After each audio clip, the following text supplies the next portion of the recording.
You're not a doctor. How can you talk about health? You're not a nutritionist. How can you talk about diet? You haven't finished the school of nutrition. You haven't finished the faculty of medicine. You're not an MD. I am Marina from Health Glows. Hi, this is Marina from Health Glows, a certified raw vegan diet and healthy lifestyle coach. Since 2012, I've been professionally coaching people on how to transition to a diet of fresh fruits and vegetables with an exercising program and other aspects of healthy living.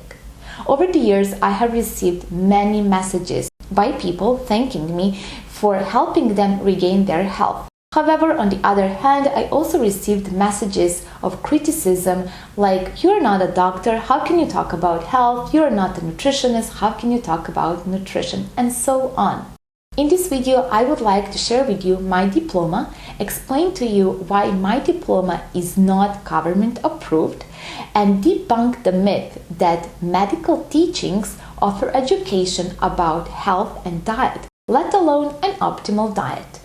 Before I graduated from the Faculty of English Language and Literature, I graduated from the secondary medical school where I had 2 majors simultaneously. At the time, I thought that finishing 2 majors simultaneously spoke highly about my intelligence. However, it was only later, after I graduated from the faculty and when I started studying the science of natural health, it was only then when my long-term mentor, Dr. Douglas Graham, introduced me to the concept of critical thinking. And that was the moment when I clearly saw my little ego battling with the realization that I was only an obedient parrot who hasn't stopped even for a second to think about whether that what I was obediently repeating just in order to be rewarded with excellent grades in reality made sense at all. Sometimes I get a criticism like, you only finished the secondary medical school, not the Faculty of Medicine. How dare you to talk about health and diet? Well, you see, when I talk about health and diet, I do not reference the knowledge that I gained in the secondary medical school at all. Because at the secondary medical school, we didn't study health, we didn't study diet. During that 4-year period in the secondary medical school, I repeat 2 majors simultaneously, we had only 1 class about diet, and that class was all about meat for the protein, milk for the calcium, bread as the staple, fruit is a dessert. Also, we did not study health, we studied diseases. We studied a whole encyclopedia of diseases which existence just approved the existence of so many drugs. And that encyclopedia of diseases was accompanied with that shameful pharmacopoeia. Pharmacopoeia is a list of drugs that we need to prescribe for certain diseases, without understanding that all those diseases have the same one root cause, which is toxemia, a toxic state of the body. Simply put, in the medical teachings, you're educated about 2 lists. The list of drugs and the list of diseases, and then you just need to combine certain diseases with certain drugs. And all those drugs are toxic, and all they do is stopping the symptoms without understanding that the symptoms are normal, healthy reactions of the body to abnormal conditions. Analogy. There is a conventional agriculture and there is a so-called organic agriculture. But today, organic agriculture, it doesn't mean that they do not use any fungicides, herbicides, and pesticides. It just means that they use more natural products as herbicides, fungicides, and pesticides. But since those natural products are weaker in their effectiveness than their chemical counterparts, they have to be used in larger quantities. So the right solution is not a conventional agriculture nor today's organic agriculture, but rather organic permaculture. What is permaculture in agriculture? That is natural hygiene when it comes to health. The practice of stopping the symptoms of the body by drugs is called allopathy. Despite the prevailing misunderstanding, the alternative medicines are allopathic in their nature as well. So they are also using certain substances to stop the symptoms that are conducted by the body. However, in those alternative medicines, the products that they are using in order to stop the symptoms are more natural in nature. They're not chemical in nature like it is done with pharmaceutical products. However, both conventional and alternative medicine is allopathy. I do not practice medicine, nor conventional nor alternative. I do not practice allopathy. The science that I studied is a beautiful science of health called natural hygiene. The sole name natural hygiene can be misleading because the first association that most people have when they hear this name is natural ways of washing the body. However, this science is a science of health, which name has the root in the name of the Greek goddess of health, Hygieia.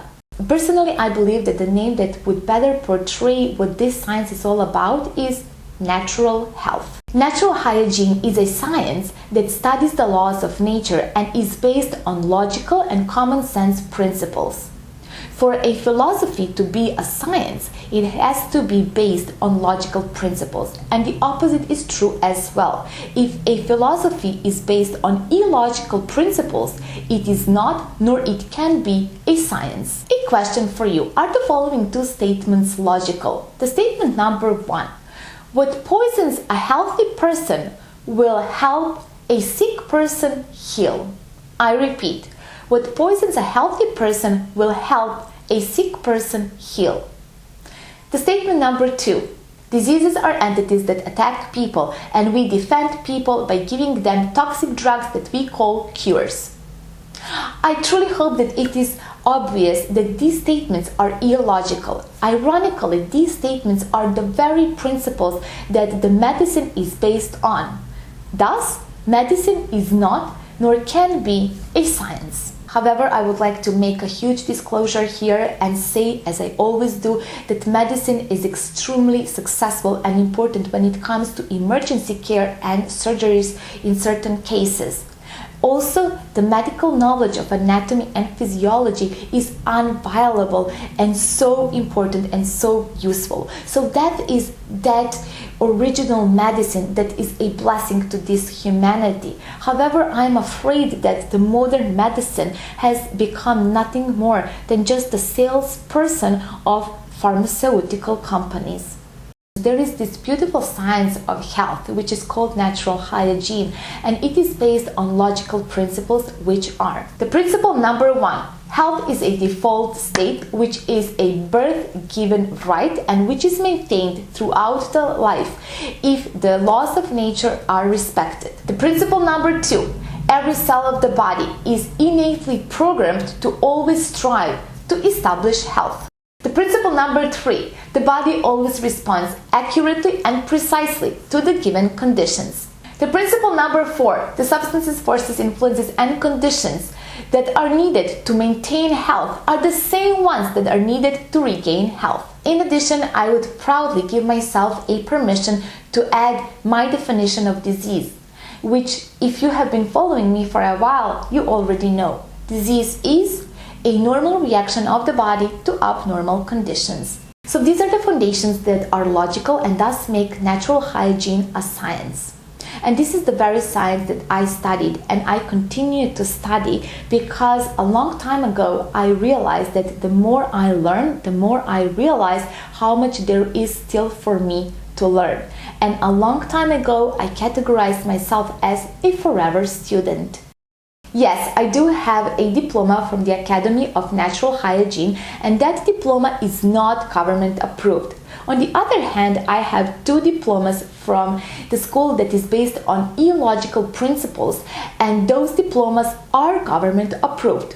Why this is so? Well, that's a topic for a whole another video. But if you just search for the words like Big Pharma or Rockefeller, or you read some of the great classics from Dr. Herbert Shelton, or the incredible book Whole by Dr. Colin Campbell, you will find the information that might change your perspective of the world for 180 degrees.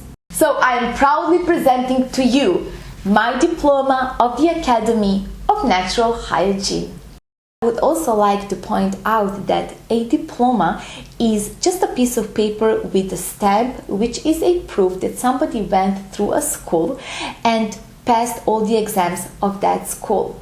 However, I would strongly encourage you to put a much greater value on what I called a diploma of life.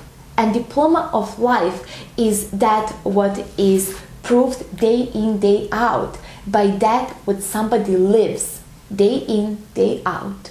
So I'm not a healer, I do not heal, nor I offer cures, because I understand that healing is a biological process that is conducted by the body when the body gets favorable conditions to direct its vital energy towards self-healing and self-cleansing. And if you would like to transition to a low-fat, raw vegan diet with an exercising program and other aspects of healthy living, but you don't know where to start, I strongly encourage you to check out that link in the description of this video below that will direct you to my Health Glows online program, a comprehensive coaching and support for your successful and sustainable transition to the diet and lifestyle that is conducive to health. I truly hope that you enjoyed this video. Please let me know in the comments down below this video whether my message from this video resonated with you, or perhaps you have some other perspective that you would like to share. If you like this video, please give it a thumbs up, share it, subscribe to my YouTube channel, and please make sure that you click on that bell icon beside the subscription button, because I am preparing so many more videos for you and I would like you to have an easy access to those videos, enjoy them and benefit from them. If you would like to peek into my daily life, then you can certainly do so by following me on Instagram, where I'm posting for you daily. Once again, I truly hope that you enjoyed this video, and until the next time, I'm wishing you all the best, and as always, keep glowing. Bye bye!